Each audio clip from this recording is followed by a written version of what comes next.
நம்முடைய புரட்சி கவிஞர் பாரதிதாசன் அவர்கள் அகத்தியமிட்ட புதுக்கரடி என்று ஒரு நீண்ட படைப்பை அவர் வெளியிட்டதெல்லாம் உங்களுக்கு நன்றாக தெரியும். பாரதியார் கூட இந்த அகத்தியன் கரடியை ஏற்றுக்கொள்ளவில்லை. ஆதிசிவன் பெற்றுவிட்டான் என்னை ஆரிய மைந்தன் அகத்தியன் என்று ஒரு வேதியன் கண்டு மகிழ்ந்தோம் நிறைய மேலும் இலக்கணம் செய்தோம் அவர் ஒரு இடத்துல சொல்றாரு.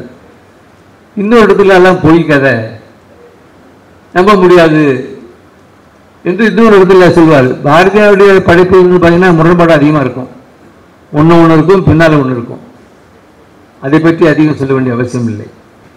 இன்றைக்கு இது ஏதோ அகத்தியரை பற்றி ஆய்வு நடக்கிறது, அகத்தியரை பற்றி பேரணி நடக்கிறது, காசி தமிழ்ச்சங்கம் நடக்கிறது என்று மேலோட்டமாக பார்க்காமல் இதனுடைய அடித்தளம் என்பது பார்ப்பன பண்பாட்டு படையெடுப்பு.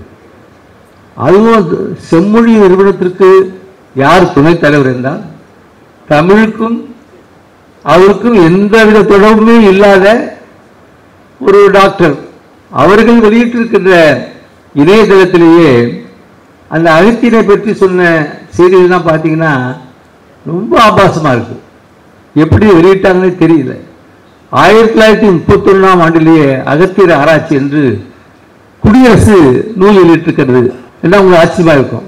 கா நமசிவாய முதலியார் அவர்கள் எழுதப்பட்ட அந்த நூல் 1931 குடியரசு பதிப்பாக வெளிவந்திருக்கிறது. அதையும் மீண்டும் இப்போது வெளியிலே கொண்டு வந்திருக்கின்றோம்.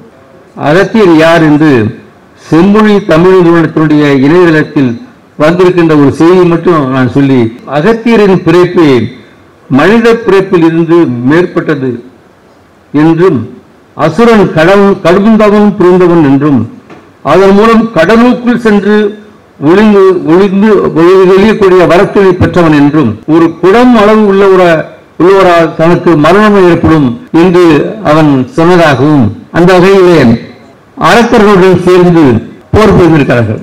அரக்கர்களுக்கும் தேவர்களுக்கும் போர் நடந்திருக்கு. அந்த முறையில் தான் பிற அரக்கர்களுடன் சேர்ந்து வரத்தை தவறாக பயன்படுத்தி உலகத்தையே அச்சுறுத்தி வந்தான். உலக மக்களை காப்பாற்றுவதற்காக தேவலோகத்திலிருந்து இந்திரன் கோபத்துடன் பூலோகத்தை வந்தடைந்தார். இதனை கேள்வியுற்ற தாரகனும் கடலுக்குள் சென்று ஒளிந்து கொண்டான். இது செம்மொழி நிறுவனம் வெளியிட்டிருக்கிற செய்தி, எங்களுடைய கற்பனை இல்லை. தாரகனை பின்தொடர முடியாத இந்திரன் முதலில் அக்னி பகவானை அழைத்து உன் வெப்பத்தால் இந்த கடலை ஆவியாக்கி விடு என்று கூறினார். ஆனால் அக்னி பகவானும் கடல் இருந்தால்தான் மழை பெய்யும், தண்ணீர் இல்லாமல் எந்த உயிரும் பூமியில் வாழ முடியாது, இந்த பாவத்தை நான் செய்ய மாட்டேன் என்று கூறிவிட்டார். இரண்டாவதாக இந்திரன் வாயு பகவானை அழைத்து வறண்ட காற்றினால் கடலை ஆவியாக்கும்படி கூறினார். ஆனால் வாயு பகவானும் அக்னிதேவன் கூறிய அதே காரணத்தை கூறி தன்னாலும் முடியாது என்று கூறிவிட்டார். இதனால் கோபமடைந்த இந்திரன் வாயு பகவானுக்கும் அக்னி பகவானுக்கும் பூமியில் மனிதனாக பிறந்து துயரப்பட வேண்டும் என்று சாபத்தினை அழைத்தார். அக்னி பகவான் மித்ரா என்ற பெயரிலும் வாயு பகவான் வருணன் என்ற பெயரிலும் பூமியில் மனிதனாக பிறந்தனர். ஒரு நாள் குளத்தில் நீராடிக் கொண்டிருந்த போது மித்திரனும் வர்ணனும் ஊர்வசி என்னும் தேவலோக கன்னிகையை கண்டனர். இப்படிப்பட்ட பேரழியை அவர் கண்டதில்லையாம். அப்போது அவரிடம் இருந்து வீரியம் வெளிப்பட்டு மித்திரர் தன் கையில் இருந்த கும்பத்தில் வீரியத்தை வெளியிட்டார். வர்ணன் தன் வீரியத்தை தண்ணீரில் விட்டார். கும்பத்தில் இருந்து அவதரித்து வந்தான் அகத்தியன். அகத்தியர் குளத்தின் அளவில் இருந்தார். குளத்தின் அளவு உள்ள அகத்தியரிடம் தேவர்கள் சென்று தாரகன் செய்து வரும் கொடுமைகளை பற்றி கூறினார்கள். தாரகனை அழைத்து தங்கள் அனைவரையும் காக்க வேண்டும் என்று தேவர்கள் கேட்டுக்கொண்டனர். அகத்தியர் தேவர்களின் கோரிக்கை ஏற்றுக்கொண்டார். தாரகனை அழிக்க அகத்தியர் 12 ஆண்டுகள் தண்ணீரின் மேல் தவம் செய்தார். கடும் தவத்தினால் பல அரிய வரங்களை அகத்தியரால் பெற முடிந்தது. அகத்தியரும் இந்திரனும் தாரகனையும் அவனது அசுர கூட்டத்தையும் அழிக்கச் சென்றார்கள்.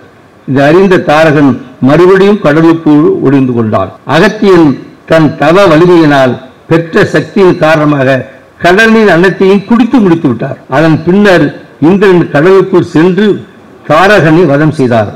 தாரகனை வதம் செய்த பிறகு அனைத்து கடல் நீரையும் கடலையே விட்டு விட்டார் அகத்தியர். இப்படிலாம் ஒரு கதை. இதுக்கு செம்மொழி நிறுவனம் விழா எடுக்குது. 2025ஆம் ஆண்டில் நாம் வாழ்ந்து கொண்டிருக்கிறோம். இதை பற்றி கேட்பதற்கு நாட்டில் இந்த இடத்தை விட்டால்,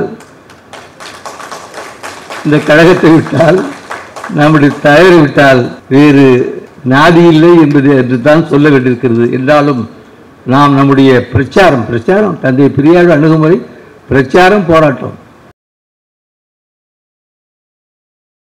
லைக் பண்ணுங்க, ஷேர் பண்ணுங்க, சப்ஸ்கிரைப் பண்ணுங்க. மறக்காம அந்த பெல் பட்டனை கொஞ்சம் அழுத்திருங்க.